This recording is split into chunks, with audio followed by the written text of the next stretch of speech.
कोशिका का ऊर्जा घर होता है माइटोकॉन्ड्रिया।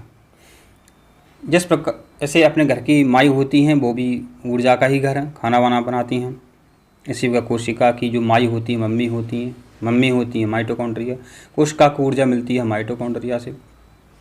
माइटोकॉन्ड्रिया में होता क्या है, भोजन का ऑक्सीश्वसन होता है और ऊर्जा एटीपी के रूप में इकट्ठी कर ली जाती है। इसलिए एटीपी को कोशिका का रुपया पैसा मुद्रा भी कहते हैं। किस खेल को मध्य प्रदेश का राजकीय खेल कहा जाता है? तो मलखंभ को मध्य प्रदेश का राजकीय खेल कहा जाता है। ठीक है, तो ये किसका खेल है? किसी ने कहा उत्तर प्रदेश के लड़के ने किसका खेल है, उसको नहीं है पता, तो उसने बोला 13 मलखंभ, माना 13 मलखंभ, माना 2013 में इसको राजकीय खेल घोषित किया गया था मलखंभ को, और इसमें प्रभास जोशी पुरस्कार मिलता है मलखंभ में। मध्य प्रदेश की गंगा नदी बताइए, तो मध्य प्रदेश की गंगा नदी है बेतवा। और मध्य प्रदेश की यदि जीवन रेखा पूछते, गंगा की जगह लिखा होता जीवन रेखा तो नर्मदा। जीवन रेखा नर्मदा नदी है, जीवन नर्मदा, गंगा बताओ बेतवा। चचाई जलप्रपात किस नदी पे है? बीहड़ नदी पे है। चचाई जलप्रपात जो है ये बीहड़ नदी पर है, एक नदी है बीहड़, उस पर चचाई जलप्रपात है। मध्य प्रदेश का सबसे ऊंचा जलप्रपात जो है वो चचाई जलप्रपात है। बीहड़ नदी पर 3 जलप्रपात हैं, बहुटी, केबिटी और चचाई। बहुटी, केबिटी, चचाई, ये बीहड़ नदी पर जलप्रपात हैं। जहाज महल कहाँ है? मांडव में है। जहाज महल कहाँ पर है? जहाज महल जो है मांडव में है, जिसको मांडू भी कहते हैं। महलों का शहर भी कहते हैं मांडू को। 1828 में ब्रह्म समाज की स्थापना किसने की थी? तो राजा राम मोहन राय ने ब्रह्म समाज की स्थापना की थी 1828 में। राजा राम मोहन राय ने ब्रह्म समाज की स्थापना की थी 1828 में। 1828 में राजा राम मोहन राय ने ब्रह्म समाज की स्थापना की थी 1828 में। ठीक है, तो ये आपने याद कर लिया। यह जो प्रश्न है अब की बार नहीं आएगा कि हाल ही में खोजी गई बूंदी हीरा खदान बक्सवाहा कहाँ छतरपुर में है। राजा भोज का संबंध किस घराने से है? तो परमार वंश से है। राजा भोज थे, परमार वंश के राजा थे। जिस तरह आपने पता होगा कि खजुराहो के जो मंदिर हैं वो चंदेल राजाओं ने बनाए थे। ठीक है, तो राजा भोज परमार वंश से संबंधित है। इन्हें भोपाल का तालाब भी बनवाया था राजा भोज ने। भोपाल का नाम भी राजा भोज के नाम पर ही, राजा भोज भोपाल। श्री सिंगाजी ताप विद्युत परियोजना किस जिले में है? खंडवा जिले में है। याद कैसे रखोगे? एक मिठाई आती है श्रीखंड, एक मिठाई आती है श्रीखंड, श्रीखंड, तो श्री सिंगाजी खंडवा। धुआंधार जलप्रपात किस नदी पर है? नर्मदा नदी पर है। कहाँ पर है? जबलपुर में।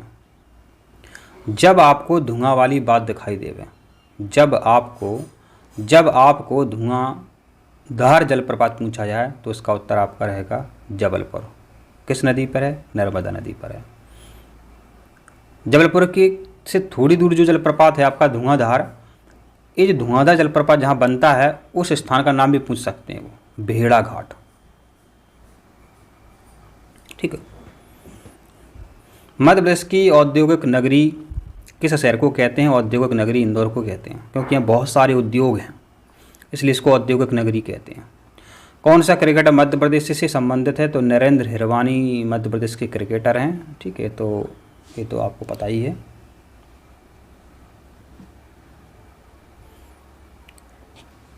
निमाड़ का प्रसिद्ध लोक नृत्य कौन सा है? निमाड़ में गणगौर होता है, एक और होता है निमाड़ में, उसका नाम है काठी।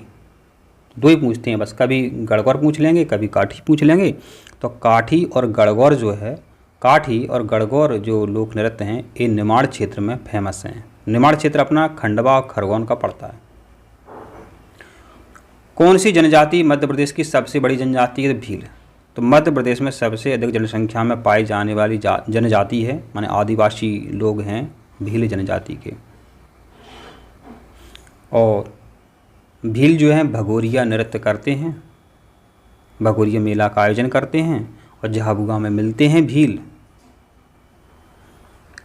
कर्क रेखा मध्य प्रदेश के किस भाग से गुजरती है? तो कर्क रेखा भारत के मध्य भाग से गुजरती है। मध्य प्रदेश का स्थापना दिवस है तो 1 नवंबर है, तो माने 1 नवंबर 1956 को मध्य प्रदेश की स्थापना हुई थी। 1 नवंबर 1956 को मध्य प्रदेश की स्थापना हुई थी।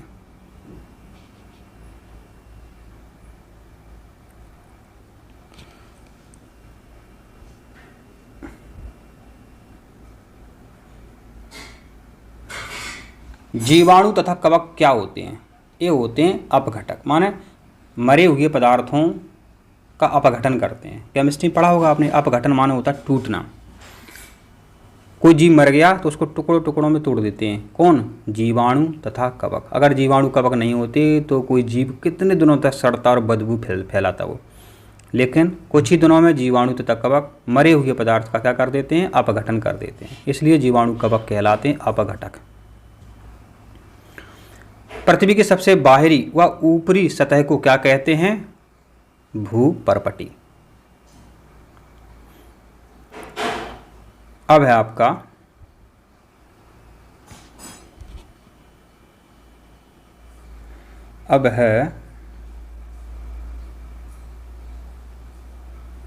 ऊर्जा का प्रवाह है, माने ऊर्जा कैसे अपन तक आती है। देखिए, सबसे पहले सूर्य का प्रकाश मिलता है हरे पेड़ पौधों को।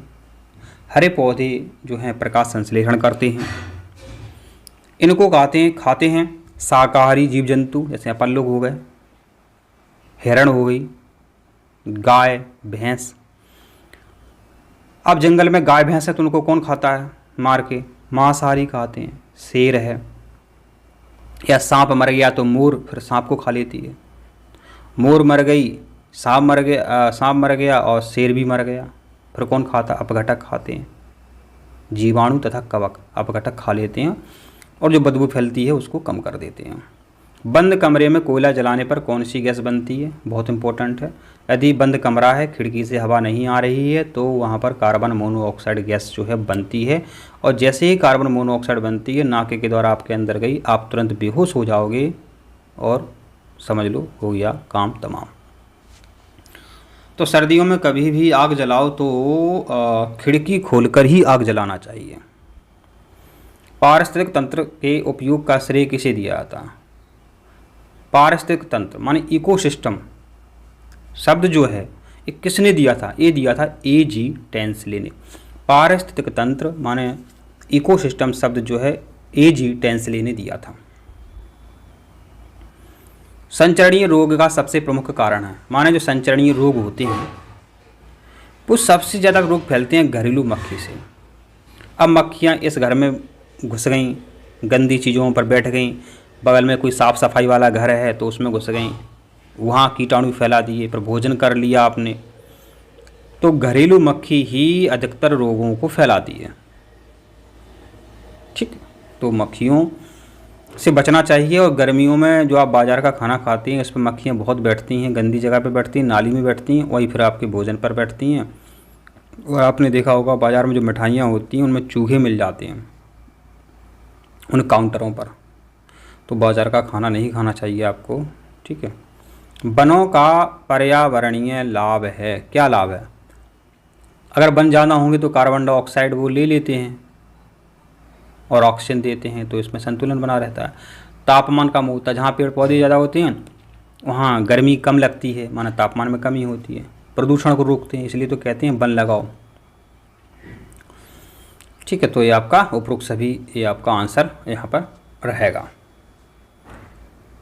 किस पुस्तक में संकटापन स्पीसीज का रिकॉर्ड रखा जाता है? माने ऐसे जीव जंतु जो मरने की कगार पर हैं, संकट में हैं, उनको बचाने के प्रयास किए जाते हैं, तो लिख देते हैं उनको कि ये संकटापन जीव जंतु है।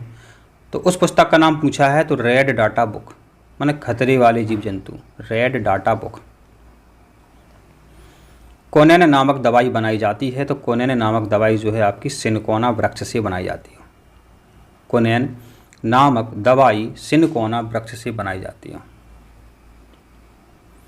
सिनकोना पौधा है, इसकी छाल से कुनैन निकालते हैं, उससे मलेरिया की दवाई बनाई जाती है। मलेरिया में कुनैन खाई जाती है। कुनैन कहाँ से मिलती है? सिनकोना नामक पेड़ से मिलती है। किससे बनाई जाती है? छाल से। सिनकोना पौधे की छाल से कुनैन निकालते हैं, जो मलेरिया ज्वर में उपयोगी दवा है। खगोलीय विद्या का वर्णन किस वेद में है? तो खगोलीय विद्या का वर्णन अथर्ववेद में मिलता है। खगोलीय विद्या का वर्णन अथर्ववेद में मिलता है। पृथ्वी की सबसे बाहरी परत जहां मानव रहते हैं उसको कहते हैं स्थल मंडल।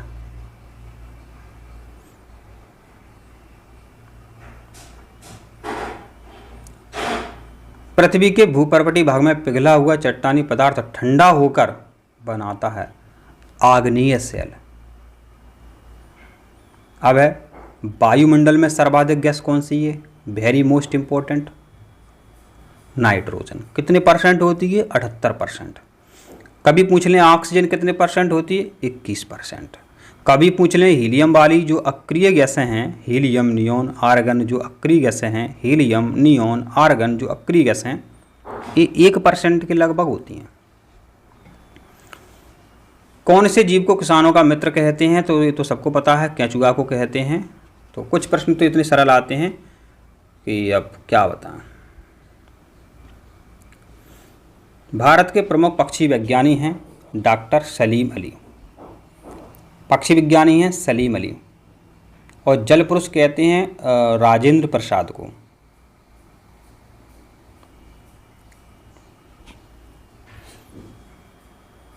यह देखिए आपके गणित के प्रश्न हैं, और ये गणित के प्रश्न हमने आपको वीडियो में समझाए हैं। जो इम्पोर्टेंट है वो आप देख लो, जो हर साल आते हैं उनको बताएंगे हम। प्रश्न इस तरीके से आता है, किसी चतुर्भुज के चारों कोणों का योग होता है 360 डिग्री। कभी कभी वो क्या करते हैं कि 3 का मान दे देंगे, चौथे का मान पूछेंगे, तो तीनों को जोड़ लो, जो बाकी बचा कितना जोड़ने पर 360 हो जाएगा, तो वो उत्तर रहता है आपका। तो ये हर साल परीक्षा में पूछा जाता है ये, ठीक है। तो इस तरीके से आपको ये निकालना है। अब देखिए ये प्रश्न भी बहुत इंपॉर्टेंट है। देखो गणित के जितने भी प्रश्न हैं वो उंगलियों पे हल हो जाते हैं, पेंसिल की आवश्यकता नहीं पड़ती है, ठीक है। अपनी अपनी इच्छा है, टीचर कैसे समझाता है। 2 पूर्ण संख्याओं का अंतर 66 है भाई साहब, यहाँ देख लीजिए आप। 110 में से 44 घटा दो, 0 में से 4 गई, माने 0 को मानेंगे 10, 10 में से 4 गई, 6 बची। देखिए यहाँ पर। अब बताओ ये हल करने की आवश्यकता है क्या? इतने विधियों से देखो, कितनी विधियों से इसको हल किया गया है भाई साहब। 1 सेकंड में इसका आंसर आता है। तो संख्याओं का अंतर 66 है। 2 संख्या देख लो, इसमें से बड़ी में से छोटी घटा दो, छोटी में से बड़ी तो घटेगी नहीं, तो बड़ी में से छोटी घटा दो, ठीक है। आप कहते हो कि सर जो प्रश्न इंपॉर्टेंट हैं वो हर साल आए हैं, उनको हम आपको बता रहे हैं। देखिए यहाँ पर ये प्रश्न भी कई बार आता है। यदि मोहन की माँ की वर्तमान आयु x + 10 वर्ष है, तो 5 वर्ष बाद उसकी माँ की आयु होगी। भाई साहब आप 10 साल के हो, 5 वर्ष बाद क्या हो जाओगे? 15 के हो जाओगे। नहीं, क्या लिखा है? x + 15, x + 10, x + 15। और जिन्हें हम नहीं समझा रहे हैं, हमको इम्पोर्टेंट नहीं लग रहे हैं, क्योंकि पेपर का टाइम आपका काफ़ी नज़दीक है, ठीक है, तो उनको आप वीडियो रोक करके देख सकते हैं। उनको आप वीडियो रोक कर। अब देखिए ये प्रश्न है आपका। अब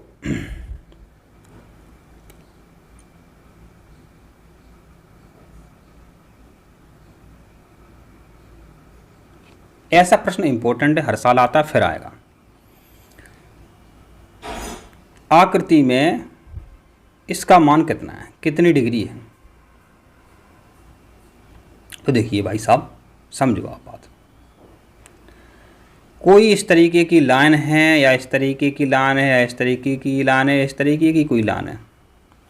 अगर इस तरीके की लाइन है तो यहाँ जो कोण बनेगा वो कितने का बनेगा, 180 डिग्री का। टोटल कोण की बात करें तो भाई साहब 360 डिग्री का होता है, ठीक है। तो टोटल कोण जो है आपका चारों तरफ से, यहाँ दिखा दिया, यहाँ दिखा दिया, अब इधर दिखा दिया, तो टोटल कोण देखिए, अगर इस लाइन पर ही हम जरा गौर करें तो इस तरफ का कोण तो इन्होंने बता दिया 125 डिग्री। हमने क्या कहा कि टोटल आपका होना चाहिए, अगर ये सीधी लाइन होती, ये दो लाइन नहीं होती तो 360 निकालना पड़ता। अब देखिए 125 जोड़ दो, कितने हो गए, 250। अब 250 में कितने जोड़ें कि 360 हो जाए उत्तर।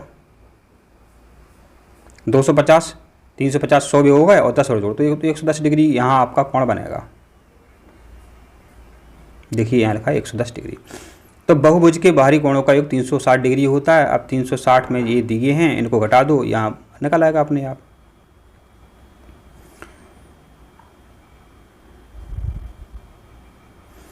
यह प्रश्न भी आया है, यदि x और y दो अंकों वाली एक संख्या की इकाई और दहाई के अंक, समझो यदि x और y दो अंकों वाली एक संख्या दी गई है, क्रमशः इकाई और दहाई के अंक हैं। माने देखो यहाँ क्या है, इकाई दहाई के अंक हैं, पहले x आया फिर y आया, तो इकाई का अंक x है और दहाई का अंक y है। दहाई का अंक y है, दहाई माने 10, सैकड़ा माने 100, दहाई का अंक बच्चों क्या है, y है, तो 10 y हो जाएगा अपना। यहाँ पर देखिए, यहाँ पर तो 10 y देखो यहाँ लिखा हुआ है 10 y प्लस x। तो देखिए आप इस सभी ट्रिक्स से ये जानना चाहते हैं तो हमारे इनके वीडियो डले हैं ऑलरेडी, 7 पार्ट में वीडियो हैं पूरे गणित के, वहाँ हमने विस्तार से समझाया। अब इसका आंसर देखिए आपको कैसे निकालना है। तो इस तरीके का प्रश्न मिलेगा, हल तो कर ही नहीं पाओगे, बहुत समस्या रहती है। तो इनको गिन लो, 1 2 3 4 5 6, टोटल इस आपके 6 अंक हो रहे हैं। 0 भी अंक होता है, 0 भी एक अंक होता है आपका, और 0 परिमेय संख्या है। तो ये आपके देख लो यहाँ पर 6 अंक हो रहा है। 6 के जब आधे करेंगे, माने वर्गमूल में आधा हो जाता है, तो आपका 3 अंक यहाँ टोटल बनेगा। तो देखिए यहाँ पर 1 2 अंक 3 अंक हो रहे हैं, तो आपका यही बी वाला उत्तर सही है। अगर यदि यहाँ 8 होते तो ये इनको गिन लेते, यहाँ एक 0 और लगा देते, तो 4 अंक होते हैं टोटल गिनने में आपके। तो इस तरीके से आपको ये आंसर निकालना है और कुछ नहीं करना है। अब देखिए ये सरल है, कितना सरल है कि एक गुणनखंड इसका, इस संख्या का गुणनखंड x + 6 है, तब दूसरा गुणनखंड क्या है। माना कि इसका आंसर नहीं पता आपको गणित बहुत कठिन लगता है, समझो समझो समझो, रुको। अब 36 संख्या है, कैसे आई होगी, जब आई होगी जब 6 का गुणा 6 में किया होगा। 6 6 36, माने दूसरी संख्या जो है x + 6 है, 6 36 36 है। अब देखिए यहाँ प्लस है, यहाँ प्लस है, तो ये आप सोचो सर ए वाला उत्तर क्यों नहीं है, डी वाला। भाई साहब यहाँ माइनस है, प्लस वाला है तो प्लस का आंसर आपका आएगा। तो बाकी के उत्तर आप देखिए हम बता रहे हैं, तो आप ये देख सकते हैं। तो प्रायिकता वाला सवाल था, देखिए यहाँ पर देख लेते हैं कि दो सिक्कों को एक साथ उछालने पर एक शीर्ष आने की प्रायिकता क्या है। ठीक है, तो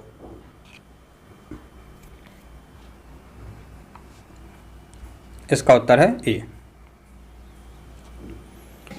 अब इसका आंसर देखिए कितना सरल है, 32/243। माने इस संख्या को आपको 5 बार तोड़ना है। इस संख्या जो है आपकी, इसको 5 बार तोड़ना है। इस तरीके का प्रश्न है, 5 बार तोड़ दो, सबके वर्गमूल निकाल लो गुणनखंड विधि से, तो छोटी से छोटी संख्या मिल जाएगी अपन को। अब उत्तर नहीं आ रहा तो इसको ऐसे निकालो, यहाँ देखिए इनमें से कोई भी ऊपर की एक संख्या ले लो, उसका 5 बार गुणा करो। नीचे की संख्या 5 बार करोगे तो नीचे वाली संख्या आएगी, ऊपर वाली संख्या का 5 बार गुणा करोगे तो आपको ये। अब 5 बार गुणा क्यों कर रहे हैं भाई साहब, ये 5 लिखा हुआ है। चलो इसको देखते हैं, ट्राई करते हैं। 2 दूनी 4 दूनी 8 दूनी 16 दूनी 32, 5 बार गुणा कर दिया तो 32 आ गई संख्या। तो आने आपका डी ऑप्शन जो है आपका करेक्ट है। अब देखिए आपका प्रश्न है कि संलग्न चित्र है, आपका ABCD ये संलग्न चित्र हो गया, एक समांतर चतुर्भुज है। अब जिसमें देखो 72 डिग्री दिया है ए का, ए जो है आपका ये 72 डिग्री दिया है। अब आपको सी का मान बच्चों आपसे पूछा है, तो देखिए यहाँ पर ABCD एक समांतर चतुर्भुज है। तो यहाँ ध्यान रखो, समांतर जो चतुर्भुज होती हैं उनके आमने सामने के कोण बराबर होते हैं, जो समांतर चतुर्भुज होती हैं। तो ए 72 का है तो यह भी 72 का होगा। प्रश्न भी पूछे जाते हैं आपकी कक्षा 8 में, जितने भी प्रश्न हैं वो सब ये याद कर लो। शंकु का आयतन, शंकु की त्रिज्या, ऊंचाई, जितने भी हैं, वृत्त का क्षेत्रफल, वर्ग का परिमाप, सब याद कर लो, क्योंकि उस पर एक प्रश्न पूछा गया है कई बार। तो शंकु की त्रिज्या ऊंचाई का सूत्र है आपका L बराबर √h² + r²। ठीक है, तो हमने क्या कहा आपसे कि वो याद कर लो सबरे, पूछे आते परीक्षा में। दो परिमेय संख्याओं के बीच कितनी परिमेय संख्या होती हैं? दो परिमेय संख्याओं के बीच अपरिमित अपरिमेय संख्याएं होती हैं। दिए गए विकल्पों में दो कोण जो एक दूसरे के संपूरक होते हैं। अब पहली बात तो ये कि संपूरक कोण होते क्या? तो जिनका मान 180 डिग्री होता है, जिन कोणों का मान 180 डिग्री निकलता है वो संपूरक कहलाते हैं। इनको जोड़ लो, किसमें 180 आपका आ रहा है, इनको जोड़ोगे तो 180 आ जाएगा, तो ये संपूरक कोण है। माने इसका संपूरक यह है और इसका संपूरक यह है। माने पूरक, माने पूरा कर देवे, 180 को पूरा कर देवे। 135 में 45 जोड़ेंगे तब पूरा जो कोण बनता है 180 तब आएगा। 45 में 135 जोड़ेंगे तब पूरा जो कोण बनता है 180 डिग्री का तब आएगा, तो संपूरक कोण हो गया। ठीक है, और ये सब प्रश्न जो हैं वॉशिंग मशीन का एक शायद आपको नहीं आता होगा, तो हमने आपको ट्रिक्स से बताया है, ये सभी ट्रिक्स से आप देख लें। ठीक है, तो प्रिय छात्रों, आशा करते हैं आपको जानकारी समझ में आई है, और कोई जानकारी चाहिए तो आप कमेंट करके पूछ सकते हैं। हमने सभी वीडियो आपके लिए बनाए हैं, पोस्ट किए हैं।